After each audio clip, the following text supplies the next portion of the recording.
నిన్న నేను అనకాపల్లి జిల్లా వెళ్ళాను. రాజయ్యపేట అని అక్కడ ఆందోళన జరుగుతుంది. ఆ దారిలో అక్కడ కూడా ఒక వెంకటేశ్వర స్వామి దేవాలయం ఉంది.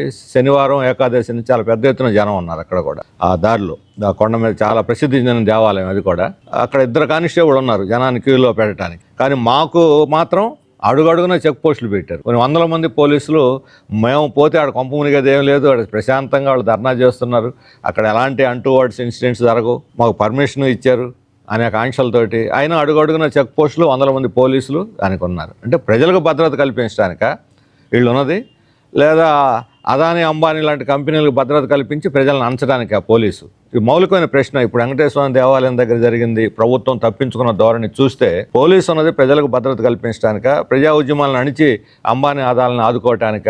ఎందుకు? దీని పర్పస్ ఏమిటి? పోలీసు వ్యవస్థ యొక్క పర్పస్ అనేది ఇప్పుడు మౌలికమైనటువంటి ఒక ప్రశ్న కింద వస్తున్నది. ఇప్పటికైనా పోలీసు వ్యవస్థ యొక్క తీరుని మార్చాలి, ప్రజా పోలీసుగా దీన్ని మార్చాలి. ప్రజా పోలీసు కింద మార్చకుండా నిర్బంధ పోలీసు లాగా ప్రజలను అణిచివేసే సాధనంగా పోలీసు యంత్రాంగం ఉండకూడదు. ఇది రావాల్సినటువంటి మార్పు.